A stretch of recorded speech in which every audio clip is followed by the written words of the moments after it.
Hey everyone, I've got the beautiful, sexy Dr. Gabrielle Lyon on the show today. Thanks for coming on today and sharing your information that we all need to hear. Yeah, thanks for having me. Can't wait. I'm really looking forward to it. And we met actually in Portland. Yes, right before that's like the start of the coronavirus Right. pandemic. So we were just talking about how at Nutritional Therapy Conference, you spoke on a panel, and I just find this is the topic on protein and low carb and fasting. As our listeners are, endurance athletes doing triathlons, Ironmans, 50K trail running, doing a lot of excess cardio, I'm trying to encourage everyone how to improve the aging process, work on vitality, and longevity. And my story is more with chronic stress. I haven't been able to do any of that since 2013. I became broken and burned out every body system cell in my body. I think since then, since my body was just doing too much in life and too much racing in endurance world. So my focus is really health building podcast for the low carb athlete and educating people, of course, what is health and longevity, and what you talk about in your website. I want to kind of dive into what muscle-centric training is and all that. So kind of talk about your journey and we'll kind of how you got to where you are now. Absolutely.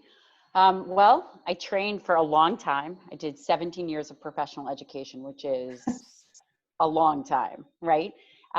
My initial training was in human nutrition, vitamin, mineral metabolism. And that was at the University of Illinois under Dr. Donald Layman. And for people that really love nutrition and protein, he is one of the world leading experts in protein metabolism. To backtrack a little bit, my godmother, who was actually at the conference that we met at, and one of the main reasons that I went, is Liz Lipsky. And Liz Lipsky, for people who don't know, is one of the OGs of functional medicine nutrition. She wrote the epic book, Digestive Wellness, that's now in its 5th edition, and speaks and is a professor and a teacher on functional medicine as it relates also to gut health. I mean, she's very smart. So, many interwoven topics here, but really, I moved in with her when I was 17 years old. Wow. So from 17, that was my focus. So at 17, I knew that I wanted to do nutritional sciences. From there, I went to the University of Illinois, studied under Dr. Donald Layman, decided, and I'll never forget the story, but there was a tornado warning and we all had to go into this fallout shelter. And I had already been studying vitamin, mineral metabolism, human nutrition. There was a tornado and we all went to the fallout shelter and we were there for hours. And I'm thinking to myself, man, I have got to be able to do something that really can move the needle. If I needed to help save someone's life, I want to know how to do it. And that really put me on the trajectory to medicine. Throughout that training, I did 2 years of psychiatry, 3 of family medicine, and then a postdoc at WashU in obesity medicine, nutritional sciences, and geriatrics. Wow. Yeah. So all the while, for sure. And all the while, it was a constant quest to chase healthy body composition. I was pretty athletic growing up. I then went on to compete and, in dance, gymnastics, and that evolved to fitness and figure, which is all about body composition. For me, I was on this quest for optimal body composition. And interestingly, during that quest, I realized that muscle is the organ of longevity, truly and deeply, not just for aesthetics, which was my original draw, but above and beyond aesthetics, truly the health of an individual midlife, 30s, 40s, really paves the way and the trajectory for their capacity of aging. Yeah, I've been learning or studying more about HPA axis and hormones, and women, as we age especially, need to add more protein and lift weights more. And it's so amazing just to study that about hormones and what benefits our hormone balance, and as people premenopause, menopausal, how important that is. And I think it's never really discussed enough. It's not, and as it relates to nutrition, that's a phenomenon. So there's two folds to that phenomenon, and you bring up a great point. There's the anabolic resistance component, and what that means is that the body, the muscle tissue in particular, is resistant to an anabolic stimuli, and that anabolic stimuli for muscle tissue is in particular amino acids, and one amino acid shines above all the rest as it relates to muscle health, and that's leucine. Anabolic resistance means as you age, you actually require more protein at one time to be able to get the same stimulus effect in your 40s that you did in your 20s. So you actually need more protein as you age. And that is that component of muscle protein synthesis and body composition is not particularly related to estrogen and testosterone. It is. So all of body composition for sure is related to estrogen and testosterone and insulin. But we are just on a fundamental level looking at purely what you can ingest to make an impact on your tissue and make an impact on your body composition. And that relates simply to getting enough protein in at one time to stimulate muscle protein synthesis to overcome that anabolic resistance. Well, then you add on chronic stress and cortisol. This is going to break you down, and the whole balance. I was talking earlier about homeostasis. The balance of everything in our entire body is all about that Goldilocks effect, just finding that right amount, fine-tuning everything to optimize performance or health, longevity. But too much of anything causes dysfunction. So with chronic stress and excess cortisol from people training too much, or just life stress, environmental toxins, food, whatever, what that does to our body and how we have more breakdown than build up. Absolutely. So you're talking about really the balance between anabolism and catabolism, and the catabolic effect of high endurance, of exercise. Exercise in itself is a catabolic process. You are not building muscle at the same time you are training. That muscle anabolic effect happens post-training. That happens in the recovery phase. It doesn't happen when you are running for 50 miles or training for, in your training block.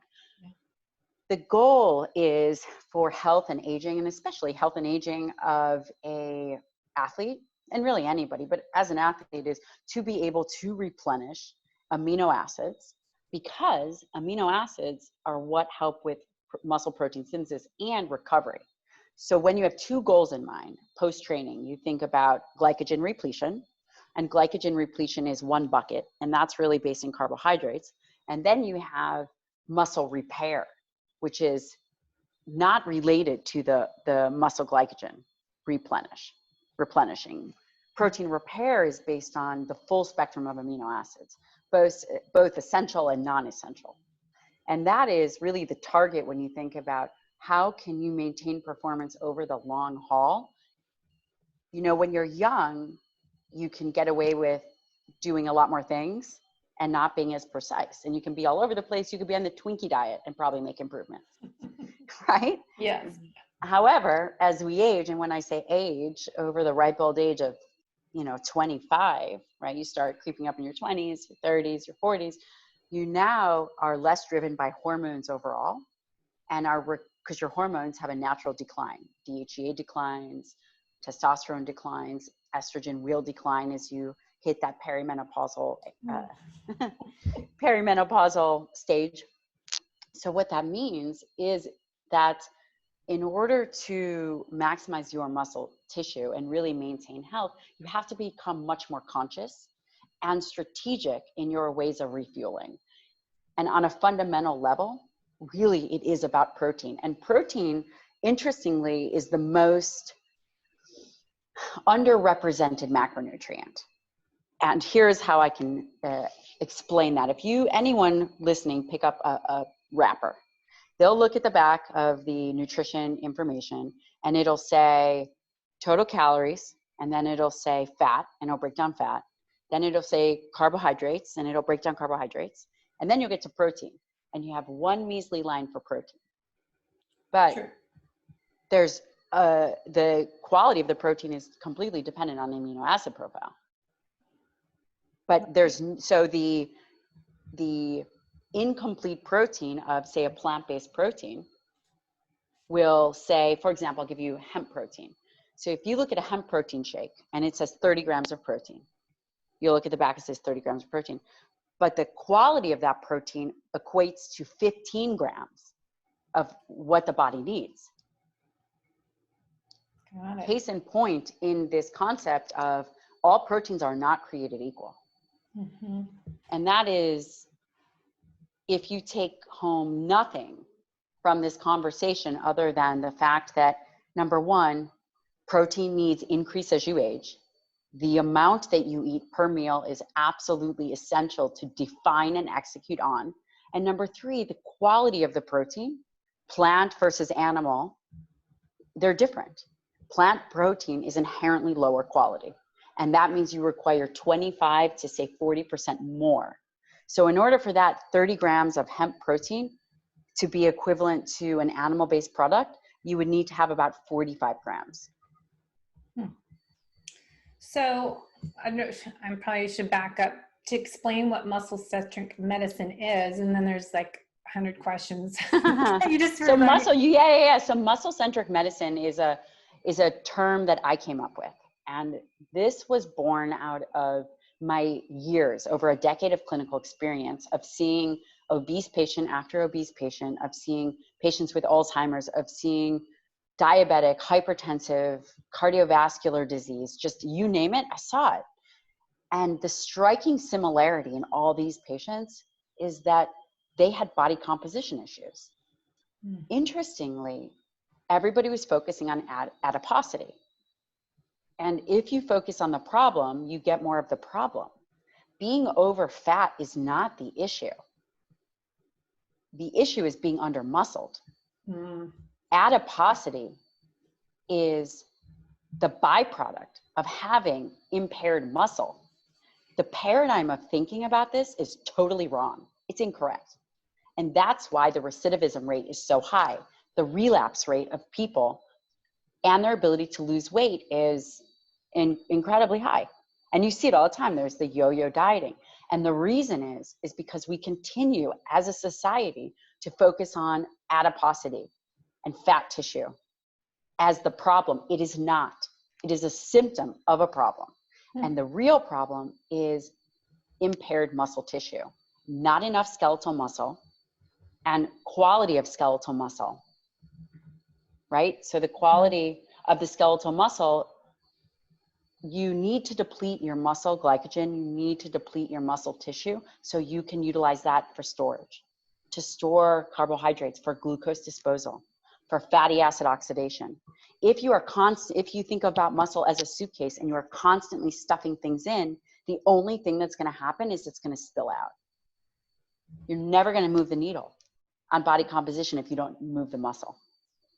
So doing more lower carbohydrate, and then you're saying, if we have impaired muscle, is that because we're eating too many carbohydrates and not enough protein? And not training enough. It's twofold. So carbohydrates, your body doesn't need it. There's no essential need for carbohydrates. There's an essential need for red blood cells for glucose.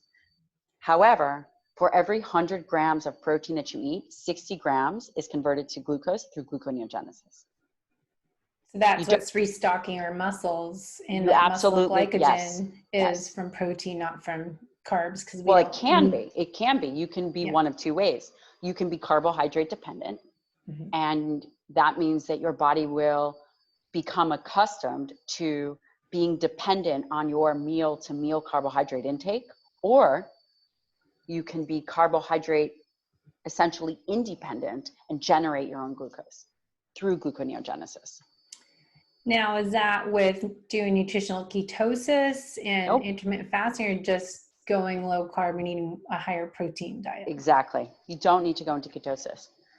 You can still get the protein that you need and get the muscle glycogen refilled from protein. And that will help us, along with more strength training and muscle building activity. Help you with everything. Yeah. So it'll help you with everything. While carbohydrates and protein both have 4 calories per gram, the thermo effect and the movement in the body is different. Protein requires about, as it relates to thermogenesis, 15% more energy to dispose and process it, whereas carbohydrates. So you're going to get a much different effect if you're eating 50 grams of carbohydrates, or let's say 60 grams is a better example, 60 grams of carbohydrates versus 60 grams of protein. They might have equal calories, but the benefits of having protein, in my personal opinion, outweigh the benefit of having carbohydrates. And here, there for a number of reasons.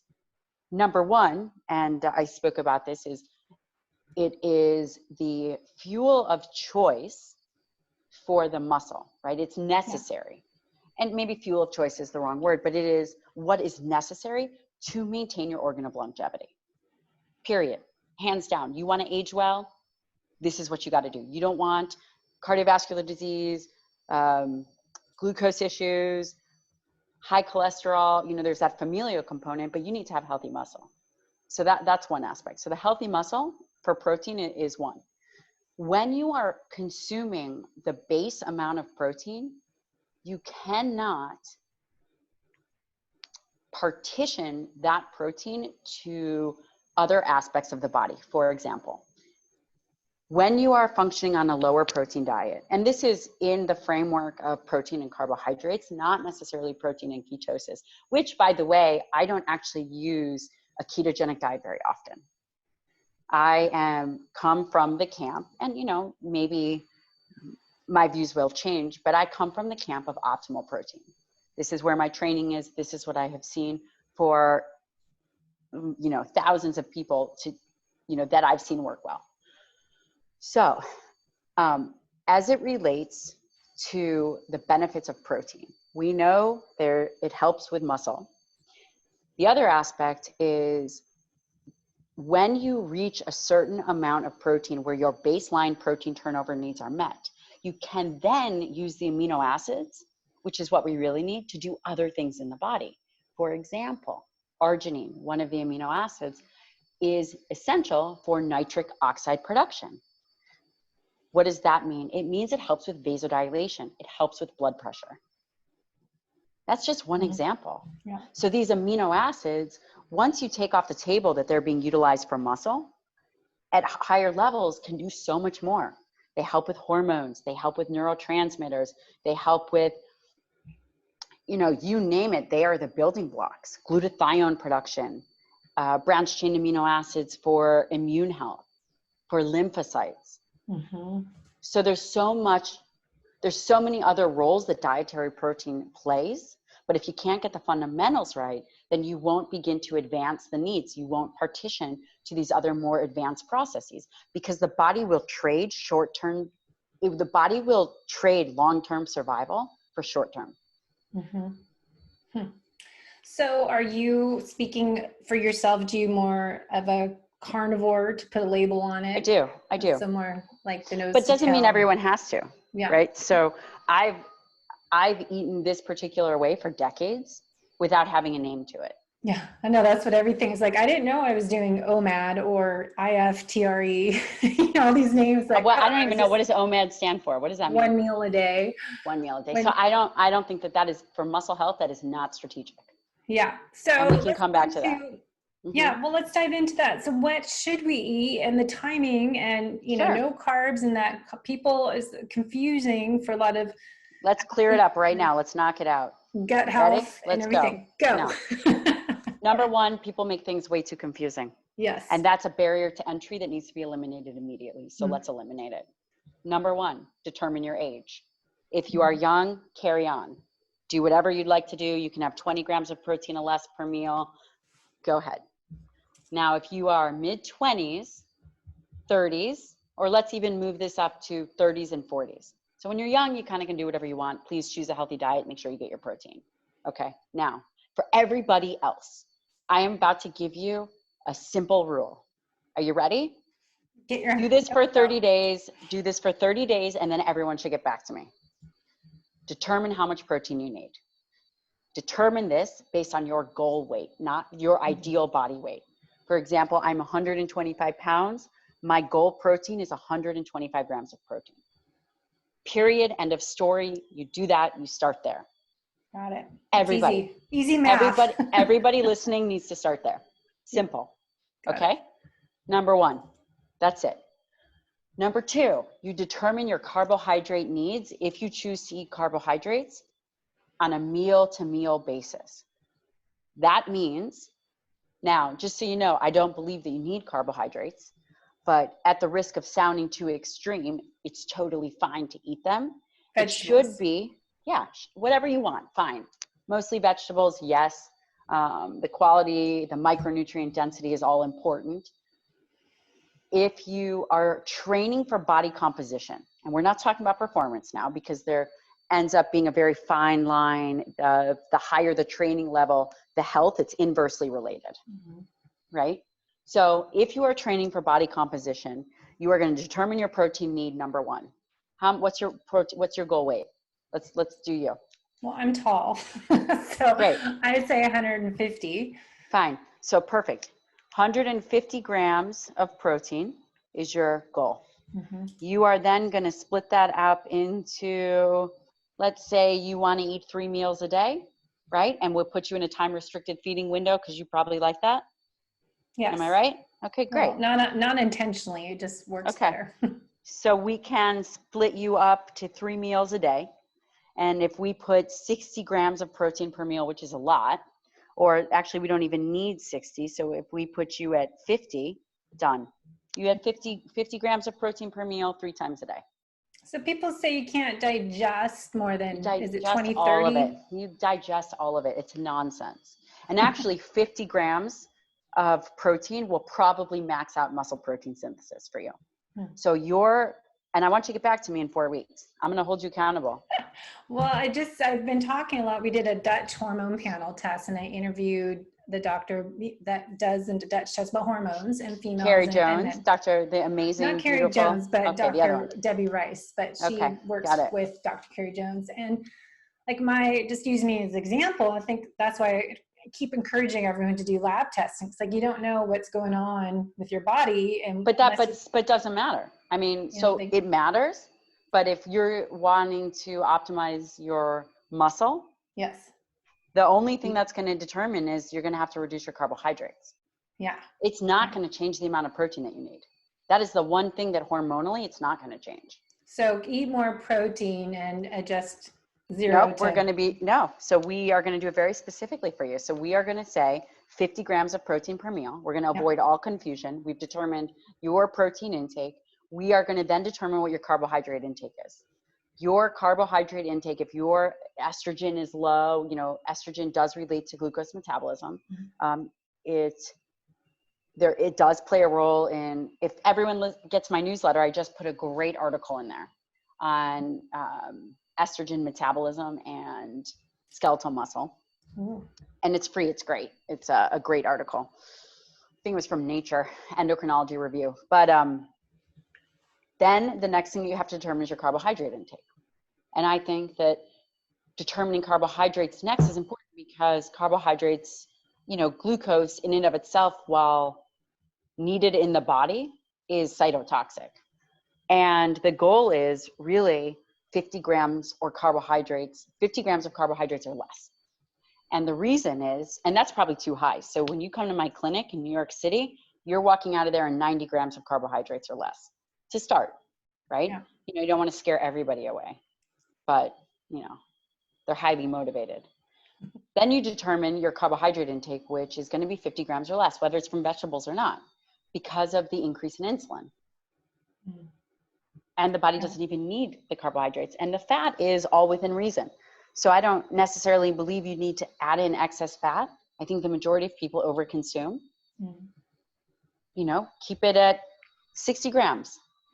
So you'll be effectively on a optimal protein diet, which would be 150 grams of protein. You can choose to have 90 grams or less of carbohydrates. divided throughout the day. You might find that you don't even need that. I would say most people don't. And then you can add in fat as needed. And that's it. Simple. Yeah. It is. It truly is. It is simple if you understand the concepts. And you know, the reality is, I have a post on my Instagram about this, that if people want to read, there's an obligatory carbohydrate use. So the body requires a certain amount of carbohydrates that can be generated, which is about 90 grams. Okay. And that can be generated by the body. Yeah, so you don't need it, because that's the rest you earn. The rest you earn. Yeah. So talk about that with gut health, and then I'm going to talk about the mTOR and PK pathways, because people talk a little bit. But the microbiome, hear different things: microbiome, and then acidity versus alkalinity, pH balance. So what's that's your take totally on- been well? It's been it's been proven to not be adequate. The body maintains a very narrow pH, irrespective of what you're eating. Otherwise, you would die. Yeah. So that's completely false and been totally misproven. The body is very good at its acids-base balance, truly. To zone any intelligence will keep it in the right amount. You'll die if it's not. Yeah. It was an anti-protein narrative. That's all that is. It's an anti-protein narrative. There's no truth to acid or alkaline balance. No matter what anyone says, it's nice to believe, but it's not true. And listen, if you were concerned, have some green powder with your protein. If you were concerned, it doesn't have to come from a carbohydrate source. Add in those minerals. So, and then that kind of correlates with gut health, the microbiome and healthy balance. Do we need certain vegetables to feed our microbiome, like prebiotics? Well, I am not a microbiome expert, but I think that the data is pretty clear that prebiotics are very helpful. And then probiotics are helpful as long as that you're taking them. I mean, I utilize them all the time in my practice. I believe personally that we will begin to see more and more information on the gut microbiome, as it does play a huge role, but the science is early. We're still in the early stages, The science is early. So go back to your protein. So for athletes, let's look at my list. So protein versus carbs for athletes, endurance athletes. We know low carb athletes, we burn fat for fuel. So if we get enough muscle glycogen storage by having a higher protein intake, go to, how much your goal weight is and eat that many grams of protein divided up throughout the day. So for endurance athletes, is there any difference? Like some people might need to add a little more carbs, or you think that's? Well, the recommendation, so it depends, right? So it depends on, how you function as an athlete. It's really hard to make blanket statements. Yeah. If the recommendation, I think it's the current recommendations in the literature, if you're a carbohydrate-based athlete, is 60 grams of carbohydrates per hour that you'd be adding, which seems like a lot. I would never do that. Yeah. And I would never recommend my athletes. In fact, I don't ever recommend my athletes to do that. I always see how they perform around their events and see how they do, and then you adjust from there. So prepping in the off season, seeing what you can maintain. So typically it can become a calorie issue. And it is. There are components of that can be a calorie issue, whether you're getting your calories from fat or not. But in endurance training, there is a breakdown of protein that happens. So having extra protein, and even with a lower quality meal, a lower quality protein meal, you can add in branched chain amino acids to help with that, because the branched chains are utilized for fuel. Sure. So I know you spoke at the conference a little bit about mTOR, and that's a big thing in the fasting community about, the AMPK pathways to increase fat burning. But, if we have too much protein, we'll activate the mTOR cycle and all that. I'm going to lay a little bit of the background for people who don't know what mTOR is. Yeah, thank you. So mTOR is mechanistic target of rapamycin, and it is in every cell. And it's a growth pathway that's been maintained since we've been alive. And it is a growth pathway, meaning that it stimulates growth. And it's different and has different roles in every tissue. There's mTOR signaling in the heart, there's mTOR signaling in the liver, there's mTOR signaling in the muscle. So now we understand mTOR. It is a growth pathway. the anti-animal narrative runs so deep that somehow the anti-animal group, the people that don't believe in eating animals, determined that if you eat protein, it stimulates mTOR, and that's going to kill you. They're right. Eating protein does stimulate mTOR. Do you know what else stimulates mTOR? What? Exercise. Oh, yes. Yeah. You know what else? So there's mTOR in the muscle tissue that is exquisitely sensitive to amino acids and exercise, which we can all agree is a good thing. We know that if you don't have healthy muscle tissue as you age, you have an increased risk of morbidity and mortality. Your ability to stay alive and healthy totally declines. So we can all agree on that. Yes. Right? And we can all agree that exercise is good for you. Yeah. Not too And much. we can all agree that no one is saying that if you exercise and stimulate mTOR that you shouldn't exercise. No, we're not. Yeah. What if I told you that mTOR is more potently stimulated all over the body by insulin, and in particular, excess calories? So truly, mTOR can be an issue if you are overstimulating mTOR in your liver and your pancreas and all the other cells in your body. But what is the major driver of mTOR is excess calories and excess insulin. That's the problem. And all the studies that have been done up to date that I know of, as it relates to proving that mTOR is bad, were obese, excess fed rats. And then they somehow extrapolated that to be about protein and animal products. And it's just not true. It's just not true. Yeah. It's not true. I think that everyone here who has an aging parent would say, man, I don't think that I should reduce the amount of exercise or protein that they're eating. Good point. The narrative that we hear is so deep and so misinformed that it is keeping people sick, unhealthy, and frail. Yeah. Good point. And you have to understand that the funding comes from different places, right? I am a big beef advocate.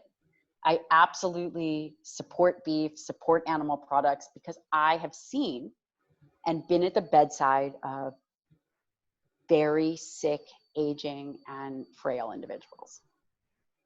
And I know that in order to protect their tissue from sarcopenia or to help fuel them in a time of cachexia, which is highly catabolic, high muscle wasting, you need high quality protein. And I'm sure everyone's saying, oh, well, does it have to be animal based? No, but why wouldn't it be? If you are an animal rights activist, then I can understand. But that's one whole, that is someone's ethical view, and I completely support that. But you cannot say for 1 second it is better for health and wellness. It's not. To not eat animal products. It has B12, zinc, selenium, carnitine, all things that are incredibly essential for just baseline functioning. Yeah, methylation and cycles and your mitochondria. There you go. There you go. So that's why I started eating meat last year. I wasn't eating red meat since I was 13 years old. I stopped eating animal meat except for turkey and chicken. Now I can't stand turkey and chicken. And then I started eating Me neither. I'm with red meat, grass-fed beef, and I get Butcher Box twice a month. And it's been a year, and it's so essential. Everything I was deficient in, and studying mitochondria function and methylation cycles, like, okay, that's all in this food. If I just have this grass-fed burger and steak every day, it's amazing. Right. So I completely support that. And I have seen that those patients that do that do the best. So when you think about mTOR is not a bad thing as it relates to protein and muscle health. If you are stimulating mTOR with excess carbohydrates and insulin, that's a problem. mTOR is a problem when it is overexpressed from excess carbohydrates and insulin. Period. End of story. Yep. Cell autophagy. Not my expertise. Okay. Yeah. Can't help you there. I'd love to, but I know. Well, it just it's so interesting because hearing about mTOR and AMPK and so they are They counterbalance each other. Yeah. So when mTOR is high, AMPK is low. AMPK is high in fasting, right? So that's, you know, as it relates to autophagy, which is cleaning the cells, but, you know. So let's go back to protein. When is there optimal time to have it? I know I've read Dr. Stacy Sims' book, Roar, which I don't know if you've read that, have your opinions, if it's different or similar, but like for women, 30 minutes before workout, she says, and afterwards. It's not. The data does not, no. So, I mean, I can just tell you my experience and for sure. what I have seen optimal? clinically from and read from the world leading protein experts. And by the way, I think Stacy Sims is great. I do have her book. I think it's great. As it relates to protein metabolism, it is pretty clear. And actually the data on women is a bit different and still emerging. Yeah. I think that is still emerging. I, have a couple friends that have a lab at Fullerton, UC Fullerton, and they've done some of the first female studies. So the data right now, as it relates to muscle protein synthesis, is protein prior to a workout is not necessary because there's two ways to stimulate muscle tissue. And I guess the end goal is what you're looking at. So if you're looking at muscle protein synthesis prior to a workout, it's unnecessary. Post-workout, it can have benefit because there's an increase in blood flow. Okay. Right. So there is an increase in blood flow. So you're bringing more nutrients to the muscle. Yeah. The data as it relates to aging population is the closer to training, the more impactful the protein has on muscle protein synthesis, on MPS. As it relates to a younger individual, there is some support that all that matters is within a 24-hour period. However, clinically speaking, if you can eat your protein after your meal, it is possible that it can help with a reduction in soreness. Again, this is anecdotal. And why wouldn't you have it? Yeah. So, right? So the timing of the carbohydrate, are you more into the time restricted eating window that we don't want OMAD, you're saying isn't beneficial, the 1 meal a day, but having your, say, 3 meals a day, 50 grams of protein for me, 3 times a day. Which I'm super excited about. I'm excited for you to try this and for me to get to the report. Yes. Accountability. Yes. So tell me, so your question is in terms of timing of protein or carbohydrates? Timing of your protein. So, you're saying you're not a big fan of 1 meal a day that, because we can't eat 150 grams of protein in 1 meal, but digestion wise, I would think too, you want to spread that out. And, are you saying are you a big fan of intermittent fasting, time restricted eating? So we're having that 150 grams of protein throughout an 8-hour window. I mean, yes, I am a fan. And yes, I utilize that in my practice. I think really determining what your goal is, what your metabolic goals are, really determine your choices. Yes. If your metabolic goal is maintenance, you could get away with 2 meals a day and getting your protein in with 2 meals a day. Is that ideal for altering body composition? Probably not. For body composition, it's really of critical importance to have muscle as healthy, as viable as possible. And I personally believe that 3 times a day to stimulate this tissue is helpful, right? And you space it 5 hours apart.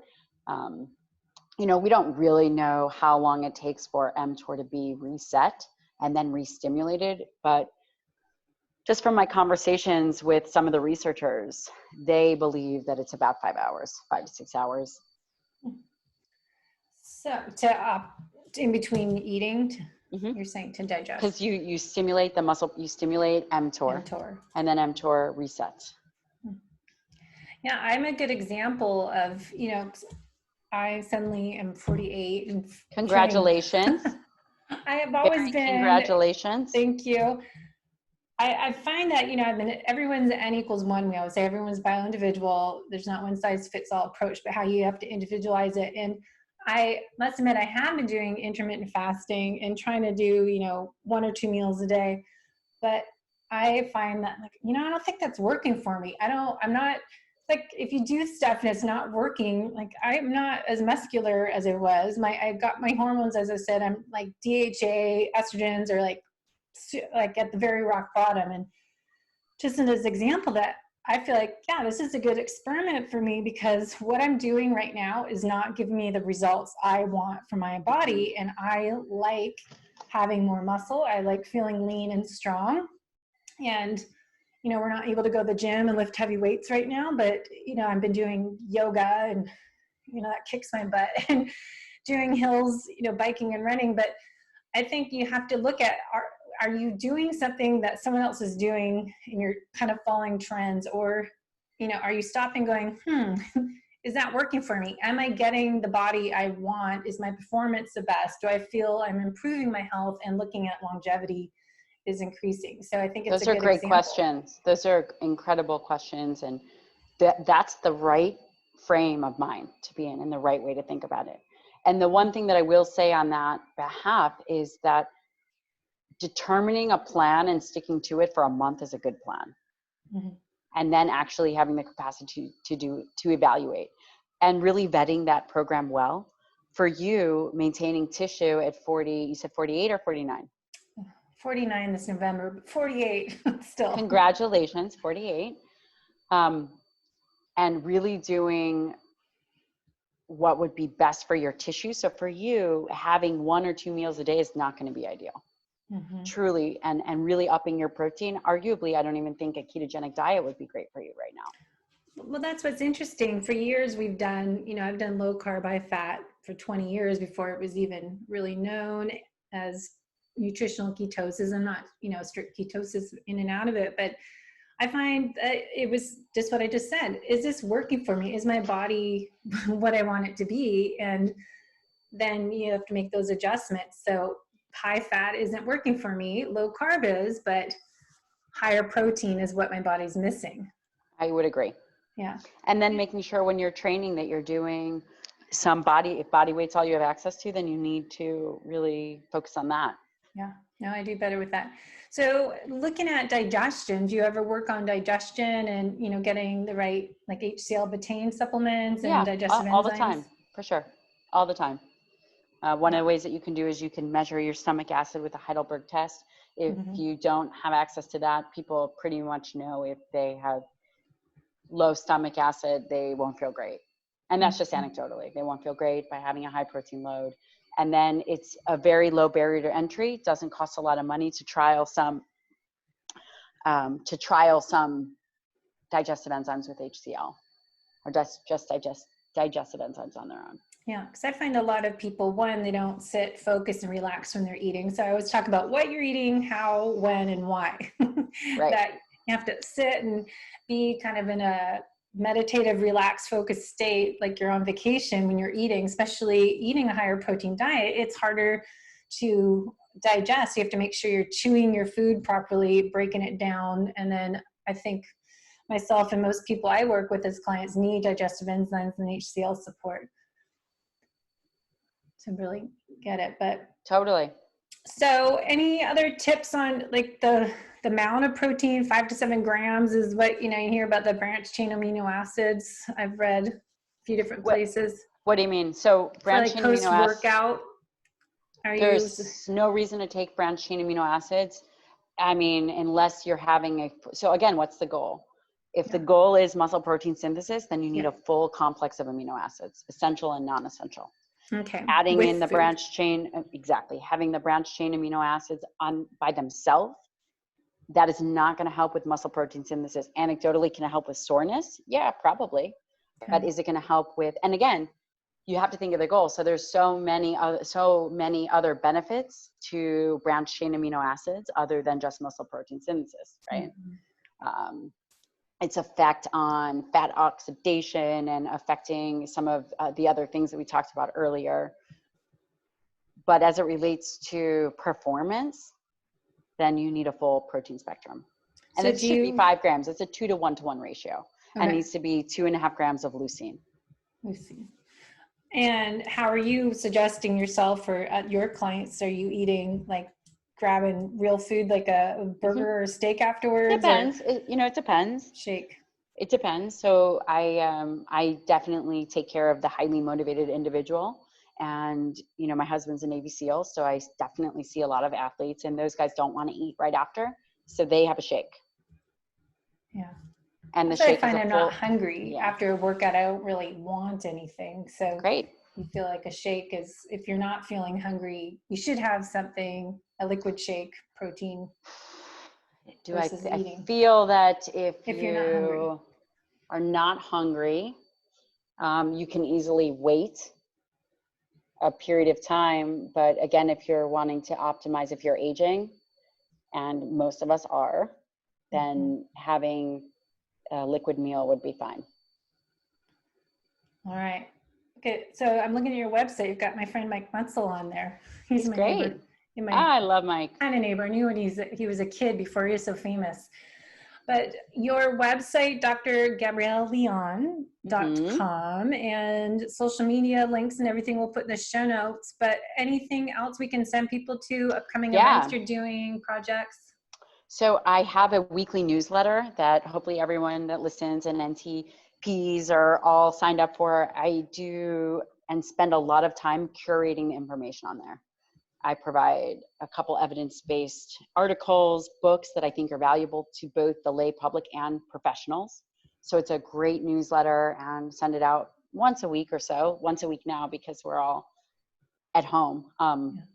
Sometimes it's bi-weekly or bi-monthly. The other thing is I have a Lyon protocol for free on my website, so they can easily download that. And that is valuable. I have a second one that's largely written, but I need to adjust the carbohydrates in terms of what my recommendation is for carbohydrates. And then I'll be offering that for free too. I will have courses launching in the next I'll probably launch it in 3 weeks. For anybody or practitioner based, or is that? Anyone could benefit. And I'll speak to everybody, and then I'll have more advanced learning. So some more advanced modules for you guys who are professionals that I find and think will be very relevant and help clear up confusion for you. Love that. I'm in. Yeah, I think a lot of NTAs after the conference, led the nutritional therapy practitioners, people don't know what that is, really were interested in everything we're saying on the panel because there's so many different opinions. And I think from my own journey and my own experience and education that I've been in as a FDN practitioner, doing lab testing and looking at stress and really looking at aging process, is protein for me, and lower. What a great story. This is a great story. And hopefully you'll lead the charge and really, people all get to the point that you're saying. At some point or another, they all say, man, I need more protein. And it's physiologic, right? And you've been smart enough to listen to your body. And hopefully that will inspire everybody else who's not quite at that phase, or, they're kind of coming up, maybe not starting to feel great. And then we can take them and say, okay, hey, look, I'm going to save you 5 years of suffering. And here's how we're going to do it. Let's go. Exactly. I mean, that's been my mission. Is I started my breakdown 2013. And I'm like, that's 8 years. You don't want to be suffering 8 years in this cycle of trial and error, trying to figure out your body and how to optimize your health. It's like, all right, totally agree. It goes by. So I appreciate your information so much, and tons of information on your website. I just clicked on the Myth Bust Monday. You can only absorb 30 grams protein a meal link just popped up. So I think. Awesome. And I'm happy to come back on and happy to clear up some, maybe we could do a question and answer for the NTPs. Yes, I will see what they posted on our Facebook page, but I think the education is key for people, and sign up for your blog. And it's an ongoing process. We keep learning and stuff all the time. So you just never stop as a practitioner or as an athlete. You got to keep learning and growing. Totally agree. So thanks so much. Hopefully you can enjoy your day at home with your little baby. Yes, she's so cute, quite busy. How old's your baby? 8 months. 8 months. Wow. Yeah, you're staying at home is keeping you probably busy. It's busy. It's busy. Okay. All right. Thanks so much for your knowledge and your passion and creating impact in our world. Thank you so much for giving me the platform to be able to share.